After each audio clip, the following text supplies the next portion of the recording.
Hi hello friends, welcome back. എല്ലാവർക്കും സ്വാഗതം. ഞാൻ ഇന്നിവിടെ പറയാൻ പോകുന്നത് നമ്മുടെ ഏറ്റവും പ്രധാനപ്പെട്ട ഒരു വിഷയമാണ്. അതായത് നമ്മുടെ പ്രിയപ്പെട്ട മുഖ്യമന്ത്രി നമ്മുടെ പിണറായി സഖാവിനെ കുറിച്ച് ഒന്ന് രണ്ട് എഴുത്തലുകളൊക്കെ എനിക്ക് പറഞ്ഞു പോകേണ്ടത് അത്യാവശ്യമുണ്ട്. അപ്പൊ എന്റെ വീഡിയോ ആദ്യമായിട്ടാണ് നിങ്ങൾ കാണുന്നതെങ്കിൽ തീർച്ചയായിട്ടും ഒന്ന് സബ്സ്ക്രൈബ് ചെയ്ത് കൂടാൻ ശ്രമിക്കുക. അതുപോലെ തന്നെ ലൈക്ക് എന്ന് പറഞ്ഞൊരു ഓപ്ഷൻ ഉണ്ട്, അത് കൊടുക്കുക. പിന്നെ എന്തെങ്കിലുമൊക്കെ കമന്റ് ഒക്കെ തീർച്ചയായിട്ടും ചെയ്യുക. അപ്പൊ നമ്മുടെ ഒരു പുതിയൊരു ചാനലാണ്, ഒന്ന് പ്രൊമോട്ട് ചെയ്ത് നമ്മളെയും കൂടി ഒന്ന് പൊക്കിക്കൊണ്ടിരിക്കുക. അപ്പൊ നമ്മൾ ഇന്ന് പറയാൻ പോകുന്നതിന്റെ വിഷയം വെച്ച് താമസിക്കുന്നില്ല. കുറച്ച് ദിവസമായിട്ട് ഇന്നലെ കോന്നിയിൽ നമ്മുടെ മുഖ്യൻ നിയമസഭാ തെരഞ്ഞെടുപ്പുമായിട്ട് ബന്ധപ്പെട്ടിട്ട് പ്രചാരണത്തിന് പോയിട്ടുണ്ട്. അപ്പൊ ആ ഭാഗം അപ്പത്തേക്ക് അദ്ദേഹത്തിന് തന്നെ അനുയായികൾ ഒരു സംശയം ചോദിക്കുമ്പോഴത്തേക്ക് പുള്ളി ഒരു മറുപടി കൊടുക്കുന്നുണ്ട്. അതൊക്കെ നമുക്ക് വീഡിയോ കണ്ടുകൊണ്ട് തന്നെ തുടങ്ങാം, എന്നാലേ അതിനൊരു ഹൈലൈറ്റ് സംഭവം കിട്ടുകയുള്ളൂ. കാണാം. എല്ലാവരും ശ്രദ്ധിച്ച കാര്യമാണ്, കേരളത്തിന്റെ ആവശ്യം വളരെ കൂടുതലാണ്.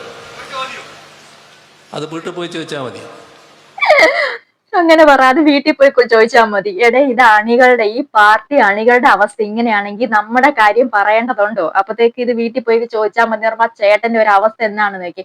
അപ്പൊ എന്താണേലും ചേട്ടനെ തപ്പി എടുത്തുകൊണ്ട് ആൾക്കാർ വന്നിട്ടുണ്ട്. ഏഷ്യാനെറ്റ് ന്യൂസിനകത്ത് ഒരു സംഭവം വന്നിട്ടുണ്ട്. അപ്പൊ ചേട്ടന്റെ വായി തന്നെ എന്താണ് അന്ന് സംഭവിച്ചതെന്നുള്ള കാര്യം നമുക്കൊന്ന് കേട്ടിട്ട് വരാം. തെറ്റ് തന്റെ ഭാഗത്താണെന്നും പ്രസംഗം തടസ്സപ്പെടുത്തുന്ന രീതിയിൽ ചോദിക്കാൻ പാടില്ലായിരുന്നു എന്നുമാണ് ദാസ് അതേക്കുറിച്ച് പറയുന്നത്. മുഖ്യമന്ത്രിയെ നേരിൽ കാണാൻ ആഗ്രഹമുണ്ട് എന്നും ഈ പാർട്ടി പ്രവർത്തകൻ പറയുകയാണ്. ദാസിന്റെ വാക്കുകളിലേക്ക്. എന്റെ ഏറ്റവും വലിയ ആരാധനായ ഒരു വ്യക്തിയാണ് അദ്ദേഹം.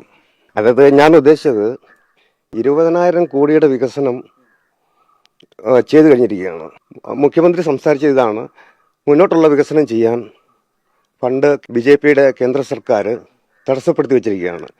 പിന്നെ എങ്ങനെ മുന്നോട്ടുള്ള ഫണ്ട് കണ്ടെത്തും എന്നുള്ള ഒരു ചോദ്യം മാത്രമാണ് ഞാൻ ഉദ്ദേശിച്ചത്.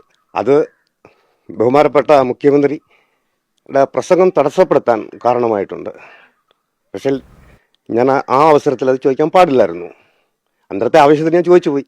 ഇത്രേ സംഭവിച്ചുള്ളൂ അവിടെ. എന്റെ കുറ്റം മാത്രമാണ്. ചേട്ടൻ ഏറ്റെടുക്കുവാണ്. എന്താണോ അത്രയുണ്ട്. ആ ചേട്ടൻ കരയുവാണ്. ഒന്ന് പൊട്ടിക്കര എന്റെ ചേട്ടാ, ഒന്ന് പൊട്ടിക്കര. ആ വിഷമം അങ്ങ് തീർന്ന് കിട്ടട്ടെ. അപ്പൊ എന്താണേലും പിണറായി വിജയന് നമ്മളെ ഒരിക്കലും അനുയായികൾ കുറ്റം പറയത്തില്ല. അടിമകളാണ്, അടിമയായിട്ട് നിൽക്കുകയാണ്. ഒരു അഭിപ്രായ സ്വാതന്ത്ര്യം എന്നുള്ള ഒരു സംഭവം ഈ പാർട്ടിക്കകത്തില്ല എന്നുള്ള കാര്യം മനസ്സിലാക്കി. ഇപ്പൊ ഈ ഒരു അവസരത്തിലാണ് ഞാൻ പണ്ട് വേറൊരു വീഡിയോയുടെ കാര്യം ഓർക്കുന്നത്. നമ്മുടെ ആതിര എന്ന് പറഞ്ഞ ഒരു മെമ്പർ ഉണ്ടായിരുന്നു, തിരുവനന്തപുരത്തെ ഒരു പഞ്ചായത്തിന്റെ മെമ്പർ. അപ്പത്തേക്ക് അന്ന് ഇതുപോലെ തന്നെ CPM പ്രവർത്തകയാണ്. അവർ ഈ കൊച്ചിലെ തൊട്ട് ഈ SFI കാര്യങ്ങളൊക്കെ ഓടി നടന്നിട്ട് അന്ന് അവർ ഒരു പഞ്ചായത്തിലെ ഒരു പരിപാടിക്ക് ഈ മുഖ്യമന്ത്രി പങ്കെടുത്തപ്പോഴത്തേക്ക് ഒരു സെൽഫി എടുക്കാമോ എന്ന് ചോദിച്ചുകൊണ്ട് ഓടിച്ചെന്ന ഒരു അവസ്ഥ. അന്ന് ഇതേ ഒരു അവസ്ഥയാണ് ആ കൊച്ചിനുണ്ടായിരുന്ന, ആതിര എന്ന് പറഞ്ഞ ആ മെമ്പർക്ക് ഉണ്ടായത്. അപ്പൊ അതിന്റെ ഒരു വീഡിയോ കിട്ടുവാണെങ്കിൽ ഞാൻ ഇവിടെ എവിടെയെങ്കിലും ഒന്ന് വെക്കാം. അപ്പം ഇതാണ് അവസ്ഥ. അപ്പം നമ്മുടെ സാധാരണ ജനങ്ങളുടെ അനുയായികൾക്ക് പോലും അവിടെ പട്ടി താറ്റി വിടുമ്പോഴത്തേക്ക് നമ്മുടെ ജനങ്ങളുടെ ഒന്ന് അവസ്ഥ നിങ്ങളൊന്ന് ആലോചിച്ച് നോക്കി. നമുക്ക് എന്ത് പരിഗണനയായിരിക്കും കിട്ടുന്നത്? അപ്പൊ കഴിഞ്ഞ 10 വർഷമായിട്ട് നമ്മൾ നന്ദി പറയണം. ഇതുപോലത്തെ ഒരു മുഖ്യമന്ത്രി, നമുക്ക് ഇത്രയും ശ്രേഷ്ഠമായ മുഖ്യമന്ത്രി നമ്മൾ തലയെ ചുമന്ന് നടന്ന നമുക്ക് ഓരോരുത്തർക്കും നമ്മൾ സ്വയമായി നന്ദി പറയണം എന്നാണ് നമുക്ക് പറയാനുള്ളത്.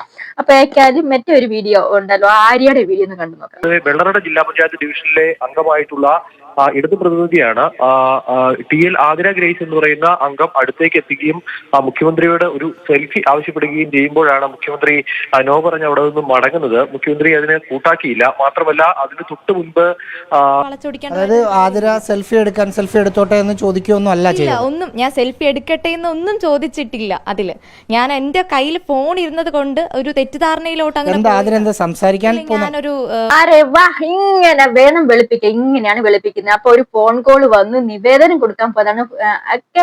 അത് പിന്നെ പറയുന്ന എന്താണ്, ഫോണിൽ നിവേദനം ഉണ്ടായിരുന്നു, അതൊന്ന് കാണിച്ചു കൊടുത്തതാണ്. അവിടെ ഉള്ളവരെല്ലാം കേട്ടതാണ് എന്താണ് ആ സംഭവം പറയുന്നതെന്ന്. അങ്ങോട്ട് മാറി നിൽക്കുന്നതാണ് അന്ന് പറഞ്ഞിരുന്നത്. എന്നാണേലും വെളുപ്പിക്കരുത്. ഈ ഒരു പാർട്ടിയുടെ പ്രശ്നം അങ്ങനെയാണ്.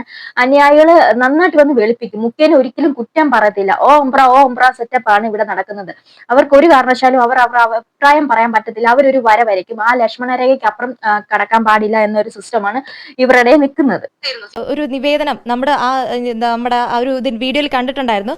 നമ്മുടെ പ്രസിഡന്റ് മുന്നേ ഒരു നിവേദനം കൊടുത്തിട്ടുണ്ട്. അപ്പൊ ജില്ലാ പഞ്ചായത്ത് എന്ന രീതിയിൽ ആ നിവേദനം പറ്റിയിട്ട് ഒരു നിവേദനം എന്റേതായിരുന്നു. അതിനെ പറ്റി ഞാൻ സംസാരിക്കാനായിട്ട് പോയതായിരുന്നു. നിവേദനം കൊടുത്തിട്ടുണ്ടായിരുന്നു നേരത്തെ.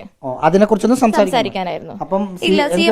CM ഫോട്ടോ എടുക്കാനാണെന്ന് വിചാരിച്ചിട്ടുണ്ടോ? CM ഫോട്ടോ എടുക്കാൻ ഇല്ല, ഞാൻ പറഞ്ഞപ്പോ തന്നെ പറഞ്ഞു അത് ഗവൺമെന്റ് കൊടുത്തിട്ടുണ്ട് എന്ന രീതിയിൽ സംസാരിച്ചിട്ട് CM പോയായിരുന്നു. അതിന് സംശയമൊന്നുമില്ലല്ലോ അല്ലേ? അവിടെ വെള്ളറട ജില്ലാ പഞ്ചായത്ത് ഡിവിഷനിലെ അംഗമായിട്ടുള്ള നന്നായിട്ട് വിഷമിക്കുന്നുണ്ട് ആതിര. എന്റെ മോളെ ഒരു ഗ്ലാസ് വെള്ളം ഇത് കഴിഞ്ഞിട്ടൊന്നും ചിലപ്പോ 1, 2, 10 ഗ്ലാസ് വെള്ളം കുടിച്ചു കാണും.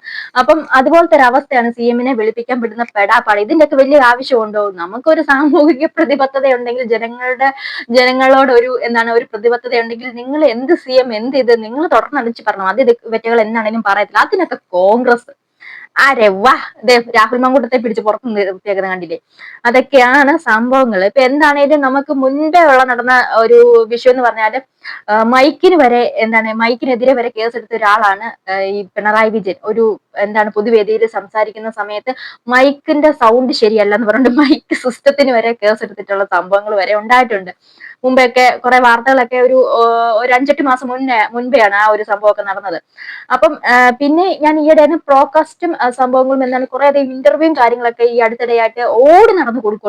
അതിന്റെ ഇടെയാണ് നമ്മുടെ സുജിത് ഭക്തന്റെ പോഡ്കാസ്റ്റ് കാണാൻ ഇടയുണ്ടായിട്ടുള്ളത്. കടക്ക് പുറത്ത് എന്നുള്ള ഹൈലൈറ്റ് ഡയലോഗുമായിട്ടാണ് പുള്ളി വന്നിട്ടുള്ളത്. അതിനെയൊക്കെ വളരെ കഷ്ടപ്പെട്ടാണ് വെളുപ്പിക്കുന്നത്. കഷ്ടപ്പെട്ട് കേറി വാടാ മക്കളെ എന്നൊക്കെ പറഞ്ഞുകൊണ്ട് അതുപോലെ ഓടി നടന്ന് ലാലേട്ടന്റെ ഒക്കെ ആണെങ്കിൽ, ലാലേട്ടനുമായിട്ടുള്ള ഇന്റർവ്യൂ ഒക്കെ ആണെങ്കിൽ സ്ലോട്ട് തിരിച്ചാണ് ഓരോ ചാനലിന് ഇന്റർവ്യൂ കൊടുത്തോണ്ടിരുന്നത്. അപ്പൊ ലാലേട്ടന് കൊടുത്ത റെമ്യൂണറേഷൻ ഈയിടെ പുറത്ത് വന്നിട്ടുണ്ടായിരുന്നു. എനിക്കൊരു മെയിൻ ചാനലുണ്ട്, വോയിസ് ഓഫ് പാർവതി എന്ന് പറഞ്ഞ്. ആ ചാനലിനകത്ത് ഞാൻ പലതവണ പറഞ്ഞിട്ടുണ്ടായിരുന്നു എന്താണ് കോടിക്കണക്കിന് രൂപയായിരിക്കും ഇതിന് റെമ്യൂണറേഷൻ വന്നിട്ടുള്ളതെന്ന്. അപ്പം 11 ലക്ഷത്തിന്റെ കണക്ക് മാത്രമേ വന്നിട്ടുള്ളൂ. അപ്പോൾ ഒരു 5-6 കോടി രൂപ എന്നാണ് ഇതിന്റെ പുറകിൽ പോയിട്ടുണ്ടായിരിക്കും. ലാലേട്ടനെ കൊണ്ടൊക്കെയാണ് പറയിപ്പിക്കുന്നത്. അപ്പം എന്തൊക്കെയായാലും ഇതൊക്കെയാണ് സംഭവങ്ങൾ. നമുക്ക് എന്താണ് സുജിത് ഭക്തന്റെ ആ ഒരു സംഭവം ഒന്ന് കണ്ട് വെളുപ്പിക്കാൻ കഷ്ടപ്പെടുന്ന ആ ഒരു സംഭവം കാണാം. നമസ്കാരം, ഞാൻ സുജിത്ത് ഭക്തൻ. എനിക്ക് ചാറ്റ് വിത്ത് ഭക്തൻ എന്ന് പറഞ്ഞൊരു പോഡ്കാസ്റ്റ് ഉണ്ട്. എനിക്ക് താങ്കളുമായിട്ടൊരു പോഡ്കാസ്റ്റ് ചെയ്യണം എന്ന് ആഗ്രഹമുണ്ട്. പക്ഷെ ഒരു പേടിയുണ്ട്, കടക്ക് പുറത്തുനിന്ന് പറയുമോ എന്നുള്ളതാണ് എൻ്റെ പേടി. ആ പേടി മാധ്യമങ്ങൾ സൃഷ്ടിച്ചതാണ്. ഇവിടെ അതുമായി ബന്ധപ്പെട്ട് എനിക്ക് പറയാനുള്ളത് ഗോഡ് ഫാദർ പറഞ്ഞ കാര്യമാണ്, കേരിവാടാ മക്കളെ. ഓ അടിപൊളി, താങ്ക് യു സോ മച്ച്. അപ്പൊ നമുക്ക് കടക്ക് പുറത്ത് എന്ന് പറഞ്ഞത് വലിയൊരു വിവാദമായിരുന്നു. അത് പറഞ്ഞിട്ട് ഒത്തിരി ആൾക്കാർ താങ്കളെ അറ്റാക്ക് ചെയ്തിട്ടില്ലേ, കടക്ക് പുറത്ത് എന്ന് പറഞ്ഞത്. അപ്പം പലപ്പോഴും ഞാൻ എൻ്റെ സുഹൃത്തുക്കളോടൊക്കെ പറഞ്ഞ് ഞാൻ പോഡ്കാസ്റ്റ് ചെയ്യാൻ വേണ്ടി പോവാണ്, പുള്ളി കടക്ക് പുറത്തെന്ന് പറയത്തില്ലല്ലോ അല്ലേ എന്നൊക്കെ. അങ്ങനെ പലരും രസകരമായിട്ടും കളിയാക്കാനും ഒക്കെ ഉപയോഗിക്കുന്ന ഒരു സംഭവമായിട്ട് മാറിയിരിക്കുകയാണ്. അതിന്റെ സന്ദർഭമാണല്ലോ പ്രധാനം. സന്ദർഭം ക്ഷണിക്കാത്തൊരിടത്ത് ഒരു കൂട്ടർ എത്തിപ്പെടുകയാണ്. അവരെ ക്ഷണിച്ച കാര്യമല്ല, അവർ വരേണ്ട കാര്യമില്ല. കാരണം ഒരു സംഭാഷണം നടക്കുന്നതാണ്. ആ സംഭാഷണത്തിന് മീഡിയയുടെ പ്രസൻസേ ഉണ്ടാകേണ്ടതില്ല. അപ്പം ഞാൻ എത്തുമ്പോൾ ഇവരെല്ലാവരും ആ മുറിയിൽ ക്യാമ്പടിച്ച് നിൽക്കുകയാണ്. അപ്പോൾ ഞാൻ അവരോട് ദയവായി ഒന്ന് പുറത്തേക്ക് വരുമോ എന്നല്ല ചോദിച്ചത്. സാധാരണഗതിയിൽ കടക്ക് പുറത്ത് എന്ന് പറഞ്ഞു. അതൊരു കണ്ണൂർ ഭാഷയാണോ? എന്തൊരു വിനീത, എന്തൊരു കുലീനത. അപ്പൊ അത്ര വിനീതമായിട്ടാണ് പറയുന്നത്. നമുക്ക് ആ ആശയം മനസ്സിലായിട്ടുണ്ടായിരുന്നു. ഇത് കണ്ണൂർ ഭാഷ ഒന്നും അല്ല, കടകട പുറത്ത്, അതാണ് ഭാഷ. അപ്പത്തേക്ക് എന്ന് ചേർത്തില്ല എന്ന് മാത്രമേ ഉള്ളൂ. അതാണ് അവസ്ഥ. അപ്പൊ അത് നമുക്ക് മനസ്സിലാവും, കേൾക്കുന്നവർക്ക് ആർക്കാണെങ്കിലും മനസ്സിലാവും. സാധാരണ ഒന്ന് കടക്ക് പുറത്ത്, കടക്കട പുറത്ത്, അങ്ങോട്ട് മാറി നിൽക്കണ, അതാണ് ഉദ്ദേശിച്ചത് ഇവിടെ. വളരെ വ്യക്തമാണ്. അപ്പൊ തുടർന്ന് കേൾക്കാം. ശേഷമായിരുന്നു കണ്ണൂർ എയർപോർട്ടിൻ്റെ ഉദ്ഘാടനം. അപ്പോൾ ഞാൻ യാത്രകളൊക്കെ ചെയ്ത് വീഡിയോകളൊക്കെ ചെയ്യുന്ന ആളാണല്ലോ. അപ്പോൾ ഈ കണ്ണൂർ എയർപോർട്ടിൻ്റെ ഉദ്ഘാടന ദിവസം ഞാനും അവിടെ ഉണ്ട്. അപ്പോൾ ആ ഉദ്ഘാടനം കഴിഞ്ഞുള്ള ആദ്യത്തെ വിമാനം, എനിക്ക് തോന്നുന്നു എയർ ഇന്ത്യ എക്സ്പ്രസിൻ്റെ വിമാനമായിരുന്നു, ഇൻഡിഗോ ആയിരുന്നു എന്ന് ഓർമ്മയില്ല, തിരുവനന്തപുരത്തേക്ക് പോവാണ്. അതിൽ താങ്കളും ഉണ്ട്. അപ്പോൾ ഞാൻ ഈ ടിക്കറ്റ് ബുക്ക് ചെയ്ത സമയത്ത് ഫ്രണ്ട് റോയിലെ സീറ്റ് ബുക്ക് ചെയ്തിരുന്നു. അപ്പോൾ താങ്കളും കൂടെ അതിൽ യാത്ര ചെയ്യുന്നു എന്ന് അറിഞ്ഞപ്പോഴത്തേക്കിനും ആ ഫ്രണ്ട് റോയിൽ സീറ്റ് ബുക്ക് ചെയ്ത ആൾക്കാരുടെ സീറ്റൊക്കെ എയർലൈൻ മാറ്റി വേറെ സീറ്റിലേക്ക് മാറ്റി അത് നിങ്ങൾക്ക് അലോട്ട് ചെയ്തു. അപ്പോൾ ഈ വിമാനത്തിൽ വെച്ച് എനിക്ക് താങ്കളോട് വന്നൊരു ഹലോ പറയണമെന്നും ഒരു വീഡിയോ എടുക്കണം എന്ന് എനിക്ക് ഭയങ്കര ആഗ്രഹമുണ്ട്. അപ്പോൾ ഈ കടക്ക് പുറത്ത് വിവാദമൊക്കെ കഴിഞ്ഞ് നിൽക്കുന്ന സമയമാണ്. അപ്പോൾ സത്യം പറഞ്ഞാൽ എനിക്ക് പോലും ആ സമയത്ത് വന്ന് താങ്കളുടെ ഒരു ഹലോ പറയാൻ പോലും പേടിയായി. നന്നായി സുജിത്ത് ഭക്ത, അങ്ങോട്ട് പോകാഞ്ഞത്. ഇല്ലെങ്കിൽ ഇങ്ങനെ ഒരു ഇന്റർവ്യൂ എടുക്കേണ്ട ഒരു അവസ്ഥ വരത്തില്ലായിരുന്നു. എന്തുകൊണ്ട് നന്നായി. അപ്പൊ ഇതൊക്കെയാണ് കാര്യങ്ങളുടെ കടപ്പ് വശം എന്ന് പറയുന്നത്. അപ്പൊ നിങ്ങൾക്ക് എന്തൊക്കെ ഇത് മനസ്സിലായി? ഇനിയുള്ള ഒരു 5 വർഷം കൊണ്ട് നമ്മൾ ഇതുവരെയൊക്കെ സഹിക്കണോ, ചുമക്കണോ? 10 വർഷം ചുമന്നില്ലേടെ, മടുത്ത് ഭയങ്കര വെയിറ്റാ. അപ്പം നിങ്ങൾ നോക്കി കണ്ടൊക്കെ എന്താണ് വോട്ടും കാര്യങ്ങളൊക്കെ ചെയ്യുക. ഇനിയിപ്പോ ഏക്കാരി ഈ ഒരു 10 വർഷം ഇവരെ ചുമന്നു, ഇനി അടുത്ത 10 വർഷം വേറെ ആരെങ്കിലും ഒക്കെ ചുമക്കാം. അപ്പം നിയമസഭ ഇലക്ഷന് എന്താണ് വരിക എന്ന് വെച്ചാൽ നമുക്ക് കണ്ടിരുന്ന് കാണാം. അപ്പൊ അടുത്തൊരു വീഡിയോ വീണ്ടും കാണുന്നവരെ ബൈ.